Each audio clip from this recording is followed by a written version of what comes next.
Omagyanatimirandasya Gyananjanashalakaya Chakshurunmilitam Yena Tasmai Sri Gurave Namaha Gurave Gaurachandraya Radhikaya Stadalaye Krishnaya Krishna Bhaktaya Tadbhaktaya Namo Namaha Narayanam Gurum Vande Sharanyam Bhakta Bandhavam Gauramanubhistam Purnam Radhadasyam Pradayakam Nirupandugacharya Bharyam Urupamanjari Preshtakam Patita Pavana Karuniyam Yugacharya Narayanam Vanchakalpatarubhyascha Kripa Sindhubhya Evacha Patitanam Pavanebhyo Vaishnavebhyo Namo Namaha Namo Mahavadanyaya Krishna Prema Pradayate Krishnaya Krishna Chaitanya Namni Gaura Tuise Namaha Shama Sundara Shikanda Shekhara Ismera Hasara Murali Manohara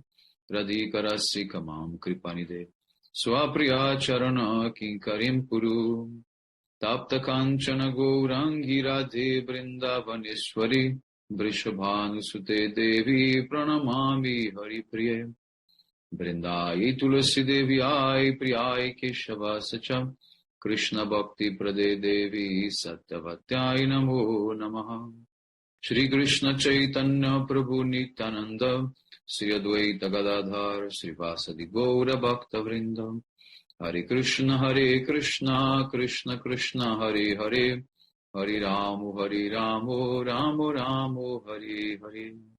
So first of all I begin offering my most humble obeisances to the dust of the lotus feet of Paramardatama Shri Guru Pada Padma Nita Lila Pravishta Om Vishnu Paramahamsa Parivrajaka Charya Shtota Rasata Srimad Bhaktivedanta Narayana Goswami Maharaj Srila Gurudeva.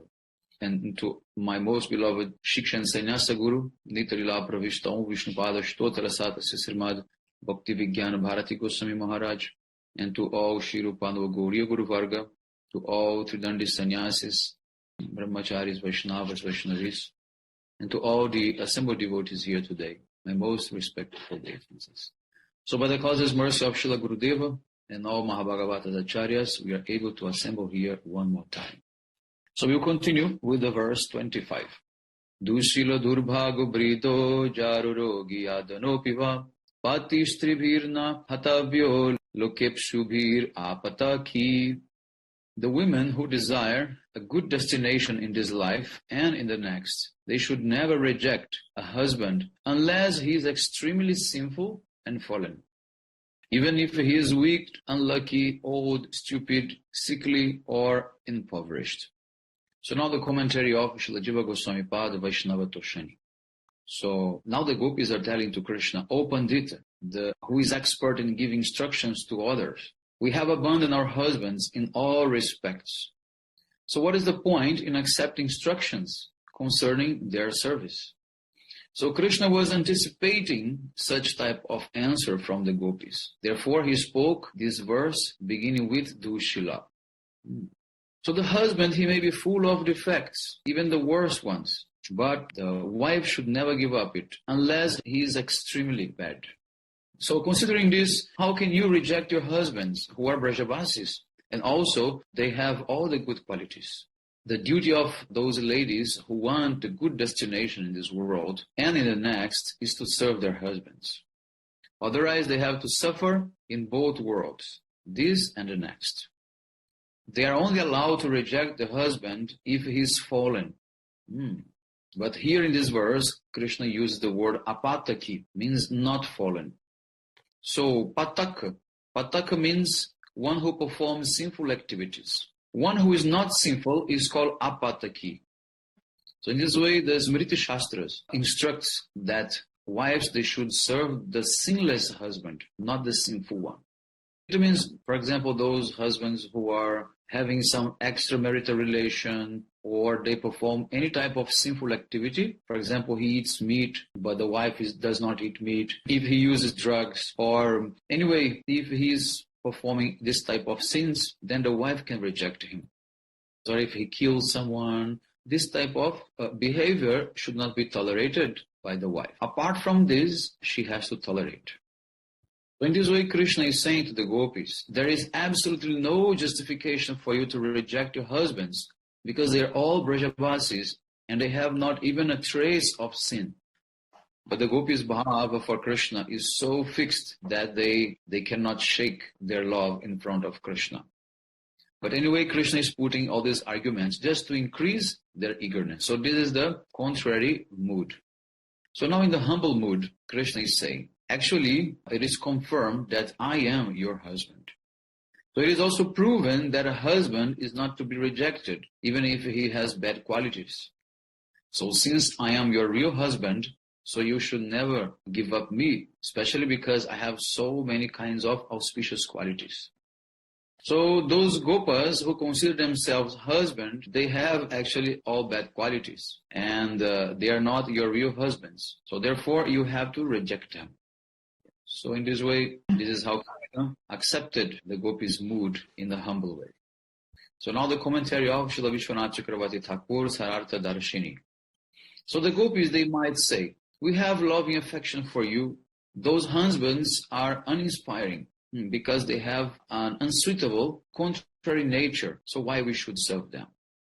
So in answer to this, Krishna then speaks this verse, saying that a husband, he may be very weak with so many bad qualities, but you have to serve him as long as he is not fallen.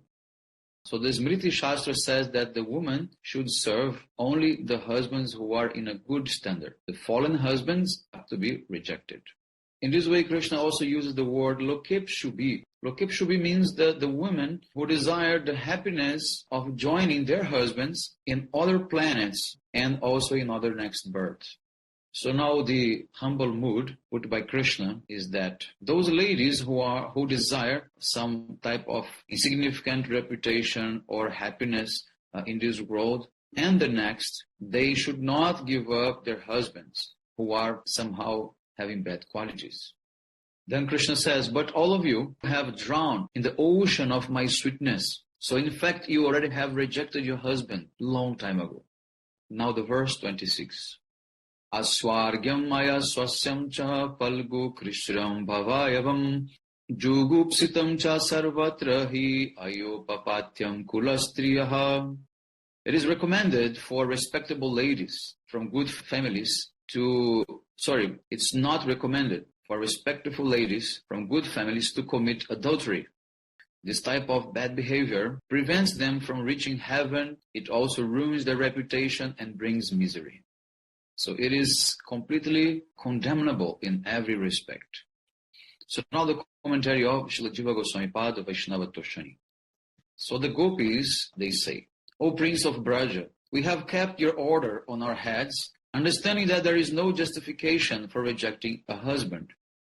But since long they have been our husbands in name only. You are our actual husband. So therefore it is proper for us to relate with you like that. So anticipating these words from the gopis, Shri Krishna censored their long-cherished desire and hid his inner sentiments. So Krishna spoke extremely unpleasant words as if he were displeased with the gopis. Then Krishna says, for ladies to have a relationship with a paramour prevents them from reaching Swarga. So you have not seen Swarga. So perhaps you have desire to go there. So in this way, you should not cheat your husbands.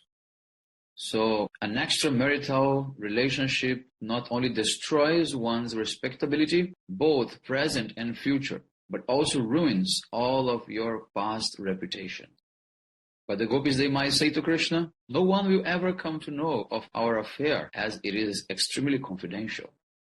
So for that, Krishna, he replies, but these affairs quickly fall apart, very temporary and also insignificant. Then the gopis say, oh Achyuta, our relationship with you will be permanent because you never fall down. But Krishna says, no, our relation may result in unhappiness. But the gopis say, Krishna, you are independent. You can go around freely in Vrindavan.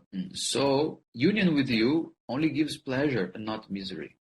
But Krishna says, no, paramour love is terrible. It causes one to live in constant terror. You have fear from the husband in this world, and you have fear of the hell from hell in the next world. So the gopis, they say, "Oh beloved, your lips are nectarian, and they deserve to be worshipped with nectar. We have neglected everyone, so we don't have fear from anyone." Then Krishna says, "Okay, it may be so, but this kind of relationship is certainly scandalous, and it is condemned universally, both at home and in abroad. So also it destroys the society and checks your spiritual advancement as well. So to achieve one's desired goal, one can tolerate this kind of blasphemy without difficulty." Shri Krishna says that the gopis are women from respectable families. So the whole family is disgraced if one of its women is involved in any extramarital relationship. So therefore you should repudiate this activity in every respect. So Krishna told this only to increase the gopis' eagerness. So actually what Krishna says is right. He's not lying. Whatever he said about the extra-conjugal relationship, this is true. But he knows that the gopis are not cheating their husbands. So that's why what Krishna says is only to increase their eagerness, but not totally means incorrect what he says. So now the other meaning, in a humble way, is that the true husband of a woman is that the one who she accepts in her heart. Anyone else apart from that person, it is considered to be a paramour relation. So even if the man has like a formal relation, he is a husband of a lady, if she's not keeping him in her heart, her relation with husband is paramour. So in a joking way, Krishna, he established the opposite meaning of the scriptural evidences.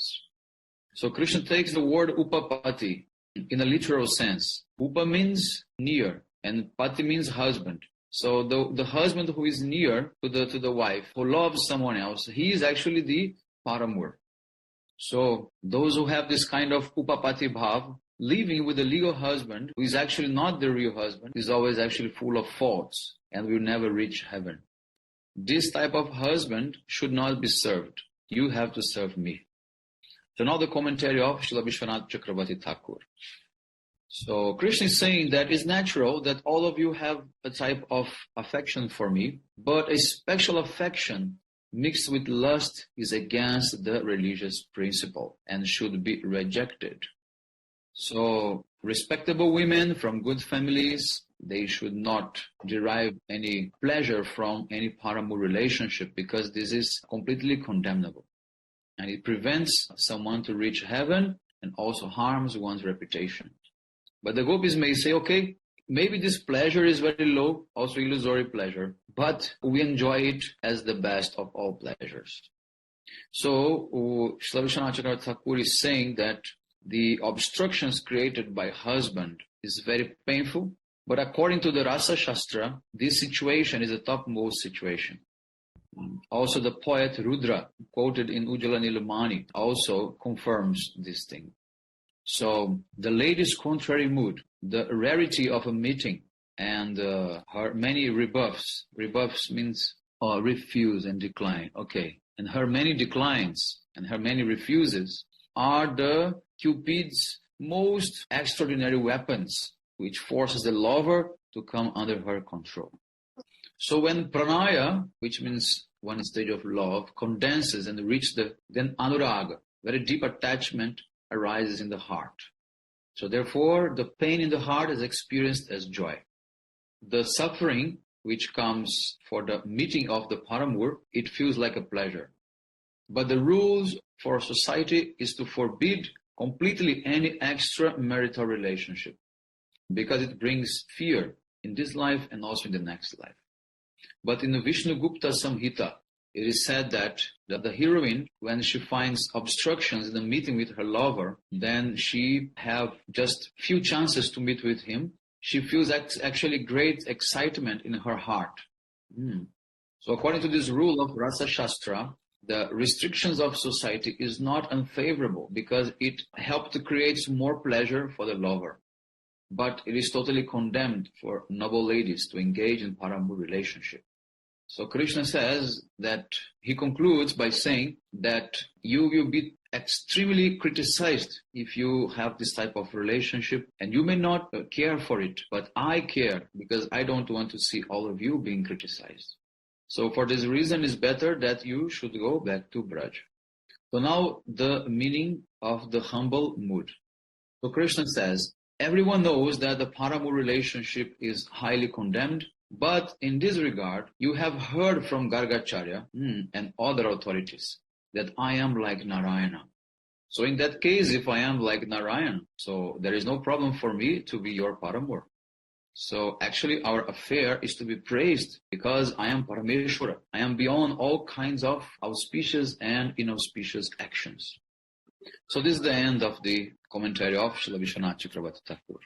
So it is very interesting to note that when we begin to go very deep in the relationship between Radha and Krishna, we begin to understand the whole science of relationship between man and woman, even in the material world. So it helps to regulate the society in a proper way. Because actually, Radha and Krishna, they don't have real paramour relationship. Therefore, if in this material world, man and woman, they have such a relationship, it will be considered one of the most condemnable actions. Some people may ask, why is it so? The thing is, God makes the rules, and the results also He's giving. So according to His rules, this is very much condemnable. And about that, no one can say anything. Okay? Then we are going to stop here. Panchakalpatarubhyascha kripa sindhubhyeva cha patitanam pavanebhyo vaishnavibhyo namo. Hare Krishna.